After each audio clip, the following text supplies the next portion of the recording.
لقد كان لكم في رسول الله أسوة حسنة صدق الله مولانا العظيم وصدق رسوله النبي الأمين الكريم ونحن على ذلك لمن الشاهدين والشاكرين والحمد لله رب العالمين۔ چمک تجھ سے پاتے ہیں سب پانے والے، چمک تجھ سے پاتے ہیں سب پانے والے، میرا دل بھی چمکا دے چمکانے والے۔ برستا نہیں دیکھ کر ابر رحمت، برستا نہیں دیکھ کر ابر رحمت، بدوں پر بھی برسا دے برسانے والے۔ اور میں مجرم ہوں آقا مجھے ساتھ لے لو، میں مجرم ہوں آقا مجھے ساتھ لے لو، کہ ہے رستے میں جا بجا کھانے والے۔ اور کی محمد سے وفاتوں نے تو ہم تیرے ہیں، کی محمد سے وفاتوں نے تو ہم تیرے ہیں، یہ جہاں چیز کیا ہے لوح و قلم تیرے ہیں۔ محمد کی محبت دین حق کی شرط اول ہے، محمد کی محبت دین حق کی شرط اول ہے، اسی میں ہو اگر خامی تو سب کچھ نامکمل ہے، اسی میں ہو اگر خامی تو سب کچھ نامکمل ہے۔ بادہ توحید کے متوال و شمع رسالت کے پروانوں، غوث و خواجہ کے چاہنے والوں، آئیے ہم اور آپ مل کر سب سے پہلے اس آقا نامدار مدینے کے تاجدار دونوں عالم کے مالک و مختار، ہم غریبوں کے غم گسار، سید ابرار و اخیار یعنی حضور احمد مجتبی محمد مصطفیٰ صلی اللہ تعالی علیہ وسلم کی بارگاہ بے کس پناہ میں جھوم جھوم کر عقیدت و محبت کے ساتھ اپنی غلامی کا ثبوت دیتے ہوئے بآواز بلند درود و پاک پڑھیں۔ اللہم صلی علی سیدنا و شفیعنا حبیبنا مولانا محمد بارک وسلم صلو علیہ صلاۃ و سلاما علیک یا رسول اللہ صلی اللہ تعالی علیہ وسلم۔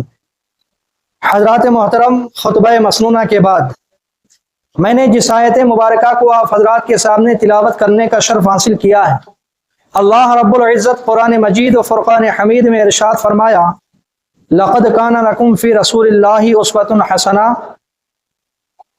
اور ایک جگہ اللہ تبارک و تعالی فرماتا ہے انک لعلی خلق عظیم۔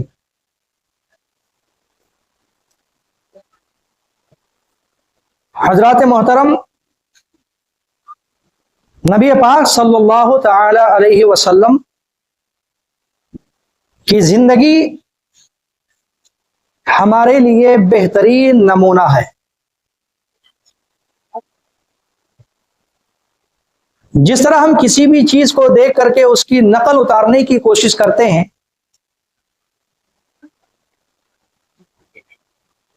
اللہ تبارک و تعالی نے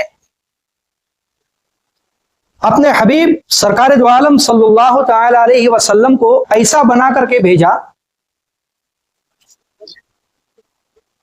کہ اب ہمیں بلکہ قیامت تک کسی اور کو دیکھ کر زندگی گزارنے کی ضرورت نہیں ہے۔ ہم ایسے نبی کی امتی ہیں کہ کسی اور کی زندگی کو دیکھ کر کے ہمیں زندگی گزارنے کی ضرورت نہیں ہے، بلکہ اللہ تبارک و تعالی اپنے حبیب کو ایسا مجسمہ بنا کر کے بھیجا کہ اگر ان کی زندگی کو اپنا لیا جائے، ان کی کردار کو اپنا لیا جائے، ان کی رفتار کو اپنا لیا جائے، ان کی رہن سہن کو اپنا لیا جائے، تو میرے بزرگ اور دوستو ہماری دنیا اور آخرت دونوں سنور سکتی ہے۔ حضور علیہ الصلوۃ والسلام کی زندگی ہمارے لیے نمونہ عمل ہے۔ اللہ کے رسول صلی اللہ تعالی علیہ وسلم نے ہر چیز کر کر کے ہم کو دکھا دیا کہ تم کو اس طرح زندگی گزارنا ہے، اس طرح تم کو چلنا ہے، اس طرح دوست احباب کے ساتھ رہنا ہے، اس طرح رشتہ داروں کے ساتھ زندگی گزارنا ہے، اس طرح اپنے بچوں کے ساتھ زندگی گزارنا ہے، اس طرح سے اپنی بیوی کے ساتھ زندگی گزارنا ہے۔ ہر چیز کا نمونہ نبی پاک صلی اللہ تعالی علیہ وسلم کی زندگی میں ہم اور آپ کو ملتی ہے۔ اللہ تبارک و تعالی نے فرمایا لقد کان لکم فی رسول اللہ اسوۃ حسنہ، کہ تمہارے لیے میرے محبوب صلی اللہ تعالی علیہ وسلم کی زندگی نمونہ عمل ہے۔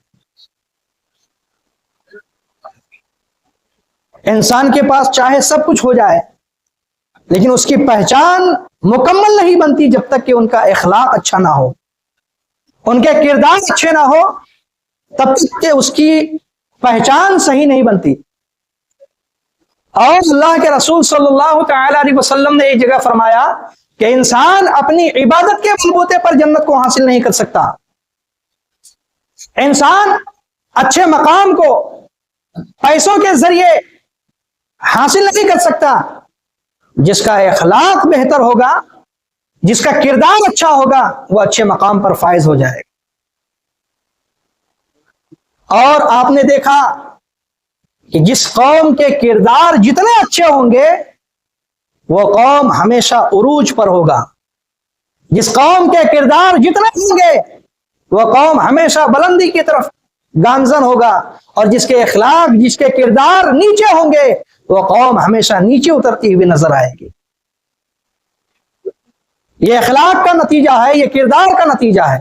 ہمارے اخلاق جتنے اچھے ہوں گے ہماری قوم اتنی ترقی کرے گی، ہمارے کردار جتنے اچھے ہوں گے ہماری قوم اتنی ترقی کرے گی، اتنا عروج پر جائے گی۔ لیکن اگر ہمارے کردار، ہمارے اخلاق ہی ختم ہو گئے تو یقیناً پھر ہم نیچے کی طرف جانے لگ جائیں گے، پھر ہم کو پستی کی طرف دیکھنا پڑے گا، عروج کو حاصل نہیں کر سکتے، پھر ہم کو ڈاؤن، نیچے جانا پڑے گا۔ تو ہمارے اخلاق جتنے اچھے ہوں گے ہماری قوم بھی اتنی آگے بڑھے گی۔ اللہ کے رسول صلی اللہ تعالی علیہ وسلم نے ہر چیز ہمیں کر کے، ہر چیز ہمیں بتا کر کے، ہر چیز ہم کو سکھا دیا ہے۔ انک لعلی خلق عظیم، کائنات میں سب سے اخلاق، سب سے اچھے کردار والے اللہ تبارک و تعالی نے اپنے حبیب سرکار دو عالم صلی اللہ تعالی علیہ وسلم کو بنایا۔ خلق عظیم، سب سے اچھے اخلاق والے، سب سے بڑے اخلاق والے، سب سے بڑے کردار والے۔ دیکھیں نبی پاک صلی اللہ تعالی علیہ وسلم کے وصال کے بعد چند لوگوں نے حضور علیہ الصلوۃ والسلام کے وصال کے بعد آپ کے کردار کے بارے میں، آپ کے اخلاق کے بارے میں جاننا چاہا۔ تو حضور علیہ الصلوۃ والسلام کے اخلاق اور کردار کو جاننے کے لیے چند لوگوں نے حضرت اما عائشہ صدیقہ رضی اللہ تعالی عنہا کو منتخب فرمایا، کیونکہ یہ یقینی بات ہے کہ انسان کو ان کی بیوی کے علاوہ کوئی اچھی طرح سے پرکھ نہیں سکتا، پہچان نہیں سکتا۔ وہ اندرونی زندگی کو بھی جانتی ہے اور باہر کے اخلاق اور باہر کی زندگی کو بھی جانتی ہے۔ اس لیے لوگوں نے سوچا کہ حضور علیہ الصلوۃ والسلام کے اخلاق اور کردار کو اگر جاننا ہے تو ان کی ازواج سے بہتر اور کوئی نہیں ہو سکتا۔ وہ لوگ نبی پاک صلی اللہ تعالی علیہ وسلم کی ازواج میں سے حضرت اما عائشہ صدیقہ رضی اللہ تعالی عنہا کے پاس پہنچ گئے، پوچھا کہ ام المؤمنین یہ بتائیے کہ نبی پاک صلی اللہ تعالی علیہ وسلم کے اخلاق اور کردار کیسے تھے، ان کے بارے میں کچھ بتائیے۔ تو اللہ کے رسول صلی اللہ تعالی علیہ وسلم کی بیوی حضرت اما عائشہ صدیقہ رضی اللہ تعالی عنہا نے فرمایا تھا کہ حضور علیہ الصلوۃ والسلام کی زندگی قرآن کو پڑھ لو، قرآن نبی پاک صلی اللہ تعالی علیہ وسلم کی عملی تفسیر ہے، حضور علیہ الصلوۃ والسلام کے کردار و اخلاق کی تفسیر قرآن ہے، قرآن کو پڑھ لو، حضور علیہ الصلوۃ والسلام کی زندگی کو پڑھ لو۔ اللہ تبارک و تعالی فرماتا ہے انک لعلی خلق عظیم، کہ ہم نے اپنے محبوب صلی اللہ تعالی علیہ وسلم کو اچھے اخلاق، عظیم کردار دے کر کے اس دنیا میں مبعوث فرمایا۔ حضرت عائشہ صدیقہ رضی اللہ تعالی عنہا فرماتی ہے کہ حضور علیہ الصلوۃ والسلام کے کردار کو اگر جاننا ہے، حضور علیہ الصلوۃ والسلام کے رفتار کو اگر جاننا ہے، حضور علیہ الصلوۃ والسلام کے گفتار کو اگر جاننا ہے تو قرآن پڑھو، قرآن دیکھو، قرآن حضور علیہ الصلوۃ والسلام کی اخلاق اور کردار ہے۔ اور یہ اللہ تبارک و تعالی نے فرمایا۔ اور صرف ایسا نہیں کہ حضور علیہ الصلوۃ والسلام نے اس چیز کو کر کے نہیں دکھایا ہے، بلکہ آپ عملی تفسیر ہے، آپ نے ہر چیز کو کر کے بتایا ہے۔ نبی پاک صلی اللہ تعالی علیہ وسلم کو جب ہجرت کا حکم ہوا، دیکھیے حضور علیہ الصلوۃ والسلام کے کردار اور اخلاق کو دیکھیے، جس قوم کے اخلاق اور کردار بلند ہوں گے وہ قوم ہمیشہ عروج کی طرف بڑھتا ہوا نظر آئے گا۔ نبی پاک صلی اللہ تعالی علیہ وسلم کو جب ہجرت کا حکم ہوا، دوپہر کا وقت ہے، آقا کریم صلی اللہ تعالی علیہ وسلم کے دل میں خیال ہوتا ہے ایک تمنا جاگتی ہے کہ آج مکی زندگی کا آخری دن ہے، کعبے کے اندر جا کر کے 2 رکعت نماز ادا کر لوں۔ ہجرت کا وقت ہو چکا ہے، نبی پاک صلی اللہ تعالی علیہ وسلم کے دل میں ایک تمنا جاگتی ہے کہ آج مکی زندگی کا آخری دن ہے، کعبے کے اندر جا کر کے 2 رکعت نماز پڑھ لو۔ حضور علیہ الصلوۃ والسلام کعبے کی طرف تشریف لے آتے ہیں۔ آپ نے دیکھا کہ کعبے میں جو ہے تالا بند کیا ہوا ہے، اس میں چابی لگی ہے۔ نبی پاک صلی اللہ تعالی علیہ وسلم جانتے ہیں کہ یہ چابی کن کے پاس رہتی ہے؟ عتبہ بن شیبہ۔ اس وقت وہ ایمان نہیں لایا تھا، چابی انہی کے پاس تھی، مکہ فتح نہیں ہوا تھا۔ نبی پاک صلی اللہ تعالی علیہ وسلم عتبہ بن شیبہ کے دروازے پر جاتے ہیں، کھٹکھٹاتے ہیں۔ عتبہ بن شیبہ خود باہر نکل کر دیکھتا ہے، یہ تو محمد بن عبداللہ ہے۔ حضور صلی اللہ تعالی علیہ وسلم فرماتے ہیں کہ کعبے کا گیٹ، کعبے کا دروازہ کھول دو، مجھے 2 رکعت نماز پڑھنی ہے۔ اللہ اکبر۔ عتبہ بن شیبہ نبی پاک صلی اللہ تعالی علیہ وسلم کے اوپر آگ بگولا ہو جاتا ہے، غصے میں آ جاتا ہے، حضور علیہ الصلوۃ والسلام کو برا بھلا کہتا ہے، نبی پاک صلی اللہ تعالی علیہ وسلم کو گالیاں تک دیتا ہے۔ لیکن حضور علیہ الصلوۃ والسلام کے کردار کو نظر رکھیے، حضور صلی اللہ تعالی علیہ وسلم کے اخلاق کو دیکھیے، نبی پاک صلی اللہ تعالی علیہ وسلم کے اخلاق اور کردار کو دیکھیے کہ حضور علیہ الصلوۃ والسلام نے عتبہ بن شیبہ کو یہ نہیں کہا کہ تم مجھے گالی کیوں دیتے ہو، تم مجھے برا بھلا کیوں کہتے ہو، میں نے تو صرف نماز کے بارے میں کہا تھا کہ تم تالا کھول دو اور میں 2 رکعت نماز ادا کر لوں۔ لیکن میرے بزرگوں اور دوستو، نبی پاک صلی اللہ تعالی علیہ وسلم اس گالی کو سن کر کے حضور علیہ الصلوۃ والسلام نے کیا فرمایا؟ اے عتبہ، تم اپنی طاقت پر گھمنڈ کرتے ہو، تم اپنی دولت پر گھمنڈ کرتے ہو، تم اپنی طاقت اور فوج پر اطراء رکھتے ہو۔ ایک دن یاد رکھنا کہ جس دن میرے ہاتھ میں چابی ہوگی اور تم مجرم کی طرح میرے سامنے کھڑے ہوگے۔ جب عتبہ بن شیبہ یہ بات سنا اور حضور علیہ الصلوۃ والسلام کی یہ پیشین گوئی، جب اس نے سنا تو اور بھڑک گیا اور گالیاں دینے لگا، برا بھلا کہنے لگا۔ نبی پاک صلی اللہ تعالی علیہ وسلم کو چابی نہیں ملی، مایوس ہو کر کے آپ صلی اللہ تعالی علیہ وسلم کعبے کی دیوار کے سائے میں آپ نے نماز ادا کی اور پھر وہاں سے چلے گئے۔ نبی پاک صلی اللہ تعالی علیہ وسلم نے اتنا فرمایا تھا، کہنے کو تم یاد رکھنا کہ ایک دن آئے گا کہ جس دن چابی میرے ہاتھ میں ہوگی اور تم مجرم غلام کی طرح میرے سامنے کھڑے ہوگے۔ ہجرت کے 8 سال کے بعد، زیادہ مدت بھی نہیں گزرا، 8 سال کا عرصہ گزرا، حضور علیہ الصلوۃ والسلام 10,000 لشکر لے کر کے فتح مکہ کے لیے روانہ ہو گئے۔ مکہ کو فتح کیا حضور علیہ الصلوۃ والسلام۔ جب مکہ فتح ہونے کے بعد اب سب لوگ ڈر گئے، سب نے سوچا کہ اب تو ہماری خیر نہیں ہے، اب ہماری خیر نہیں ہے، ہم نے اللہ کے رسول کو بہت ستایا ہے، ہم نے بہت گالیاں دی ہے، ہم نے چلتے ہوئے راہ میں ان کے اوپر اوپریاں ڈالی ہے، اللہ اکبر، اب ہماری خیر نہیں۔ لیکن نبی پاک صلی اللہ تعالی علیہ وسلم کے کردار کو نظر میں رکھیے، حضور علیہ الصلوۃ والسلام کے اخلاق کو سمجھنے کی کوشش کیجئے۔ اللہ کے رسول صلی اللہ تعالی علیہ وسلم فتح مکہ کے بعد آپ اعلان کر دیتے ہیں کہ آج سب کوئی امان میں ہے، کسی کے اوپر کوئی ظلم نہیں ہوگا، سب محفوظ ہے، کسی کے اوپر کوئی ظلم زیادتی نہیں ہوگی۔ جو ابو سفیان کے گھر میں چھپا ہے وہ بھی آزاد ہے، وہ بھی ظلم سے بری ہے، جو شیطان کے گھر چھپا ہے وہ بھی ظلم سے بری ہے۔ آج کسی کے اوپر کوئی ظلم نہیں ہوگا۔ نبی پاک صلی اللہ تعالی علیہ وسلم نے حکم فرمایا کہ جاؤ عتبہ بن شیبہ کو قید کر کے لاؤ، عتبہ بن شیبہ کو قید کر کے لاؤ۔ یہ نام یاد رکھیے، جو فتح مکہ سے پہلے جن کے پاس چابیاں ہوتی تھی، جو نبی پاک صلی اللہ تعالی علیہ وسلم کو برا بھلا کہتا تھا۔ حضور علیہ الصلوۃ والسلام کے کردار کو دیکھیے، آقا علیہ الصلوۃ والسلام نے فرمایا کہ عتبہ بن شیبہ کو قید کر کے لاؤ اور چابی کے ساتھ لاؤ۔ نبی پاک صلی اللہ تعالی علیہ وسلم کے بارگاہ میں ان کو لایا گیا، چابی حضور علیہ الصلوۃ والسلام کے دست مبارک میں ہے۔ آپ نے فرمایا اے عتبہ، یاد کر وہ دن، میں نے کہا تھا کہ ایک دن آئے گا کہ چابیاں میرے ہاتھ میں ہوگی اور تم غلام مجرم کی طرح میرے سامنے نظریں نیچی کیے ہوئے کھڑے ہوگے۔ آج وہ دن تمہارے سامنے موجود ہے۔ اللہ کے رسول صلی اللہ تعالی علیہ وسلم نے فرمایا کہ اے عتبہ تم نے مجھ پر ظلم کیا ہے, مجھے ستایا ہے, مجھے گالیاں دی ہے, لیکن میں تم سے آج ظلم کا بدلہ نہیں لوں گا, آج تم کو میں معاف کرتا ہوں. اللہ اکبر. یہ نبی پاک صلی اللہ تعالی علیہ وسلم کے اخلاق ہیں. اللہ تبارک و تعالی نے آپ کو خلق عظیم بنا کر کے اس دنیا میں مبعوث فرمایا.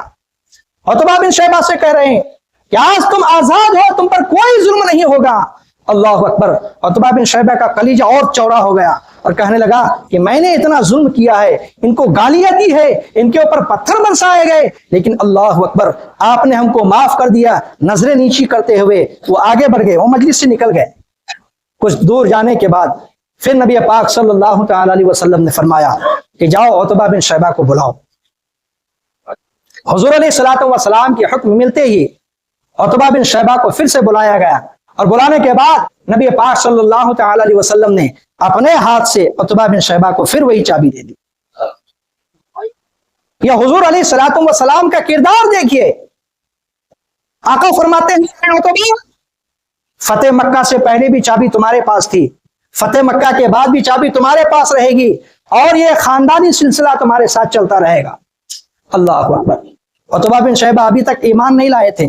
جب آپ نے فرمایا کہ لو یہ چابی تمہارے پاس رکھ لو, اللہ اکبر, حضور علیہ الصلوۃ والسلام کے قدموں میں گر جاتا ہے اور کلمہ پڑھ لیتا ہے اشہد ان لا الہ الا اللہ واشہد ان محمد عبدہ ورسولہ, اور اسلام کے اندر داخل ہو جاتا ہے.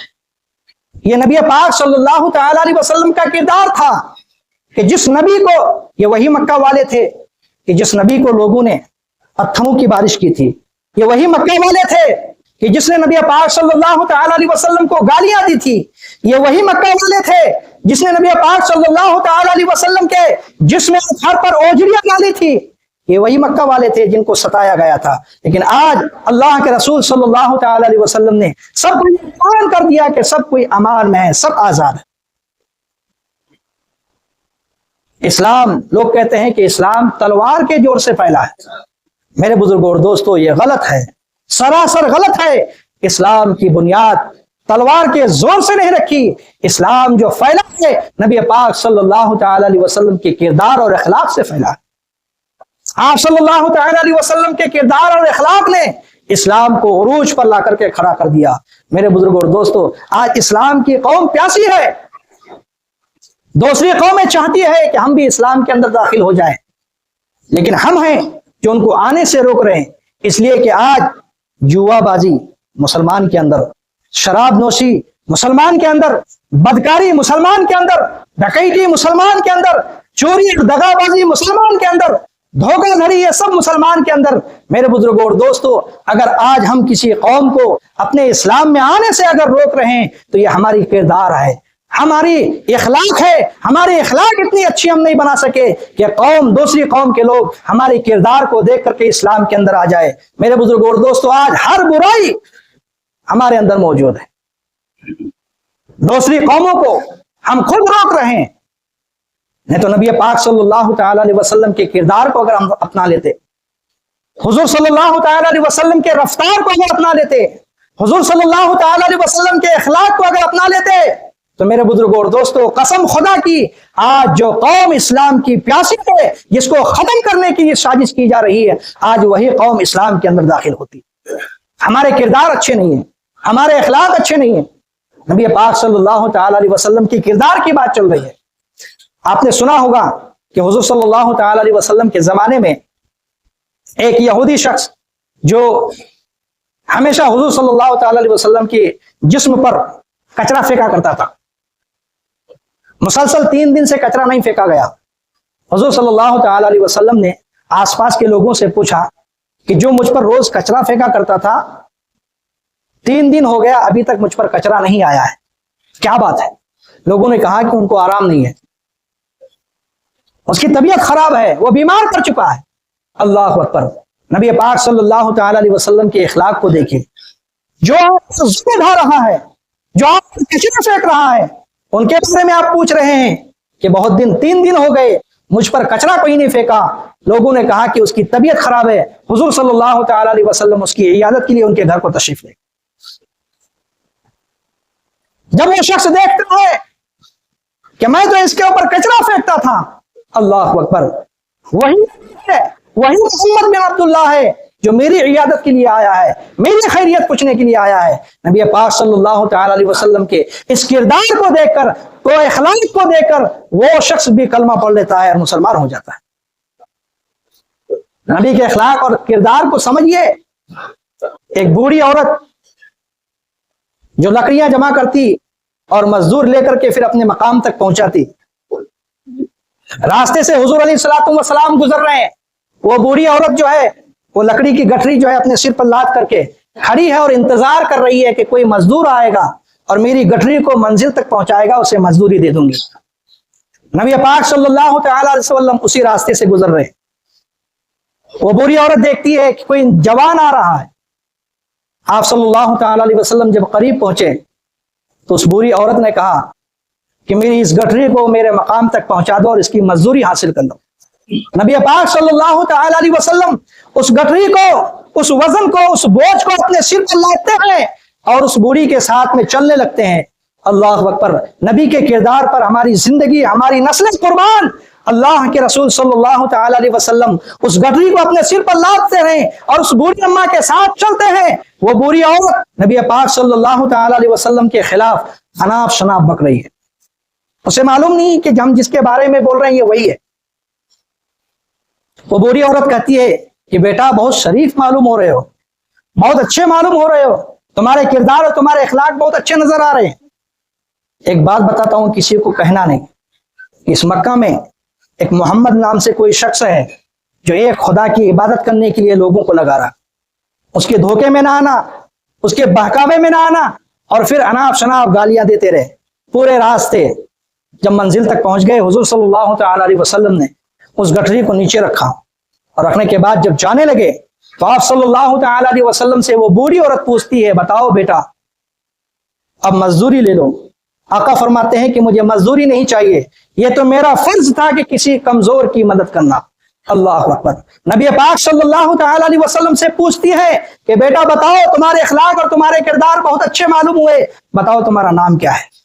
آپ صلی اللہ تعالی علیہ وسلم نے فرمایا کہ اماں میں وہی شخص ہوں، میں وہی محمد بن عبداللہ ہوں جن کے بارے میں پورے راستے میں گالیاں دیتی گئی، جن کے بارے میں اناپ شناپ بکتی گئی، جن کو برا کہتے رہی. میں وہی انسان ہوں، میں وہی نبی ہوں، میں وہی محمد ہوں. اللہ اکبر. جب آپ صلی اللہ تعالی علیہ وسلم کی زبان سے سنا کہ میں محمد بن عبداللہ وہی ہوں تو پھر وہ بوڑھی عورت توبہ کر لیتی ہے، استغفار پڑھتی ہے اور حضور علیہ الصلوۃ والسلام کے قدموں میں جھک جاتی ہے اور پھر وہ بھی ایمان لے آتی ہے کہ میں جن کے بارے میں برا کہتی تھی وہ تو اتنے اچھے اخلاق کے ہیں، ان کا کردار بے مثال، ان کی رفتار بے مثال، ان کے اخلاق بے مثال، اور میں ان کے بارے میں لوگوں نے مجھے ایسا ایسا سکھایا. اللہ اکبر. یہ نبی کا کردار تھا جس سے اسلام کی روشنی ہوئی، اسلام پھولتا گیا، پھیلتا گیا. آج ہمارے کردار کو دیکھ کر کے لوگ ہم سے کٹ رہے ہیں. اسلام ایک واحد مذہب ہے جسے اللہ تبارک و تعالی نے پسند فرمایا. ان الدین عند اللہ الاسلام. اللہ تبارک و تعالی کے نزدیک ایک ہی مذہب ہے جسے دین اسلام کہا جاتا ہے، اور یہ اسلام کوئی تلوار کے زور سے نہیں، کوئی لڑائی اور فساد سے نہیں، بلکہ میرے مصطفیٰ صلی اللہ تعالی علیہ وسلم کے کردار سے پھیلا ہے، میرے مصطفیٰ جان رحمت صلی اللہ تعالی علیہ وسلم کے اخلاق سے پھیلا ہے. لقد کان لکم فی رسول اللہ اسوۃ حسنہ. اللہ تبارک و تعالی فرماتا ہے کہ اے محبوب صلی اللہ تعالی علیہ وسلم کے ماننے والو، نبی پاک صلی اللہ تعالی علیہ وسلم کی زندگی کو اپنا لو، اس لیے کہ حضور کی زندگی تمہارے لیے نمونہ عمل ہے. اللہ تعالیٰ سے دعا ہے کہ اللہ تعالیٰ نبی پاک صلی اللہ تعالی علیہ وسلم کے اخلاق اور کردار کو ہم سبوں کے اندر داخل فرمائے اور اسی اخلاق اور کردار کے مطابق حضور علیہ الصلوۃ والسلام کے شریعت اور سنت کے مطابق ہم سب کو زندگی گزارنے کی توفیق عطا فرمائے. وآخر دعوانا ان الحمد للہ رب العالمین. السلام علیکم ورحمۃ اللہ وبرکاتہ.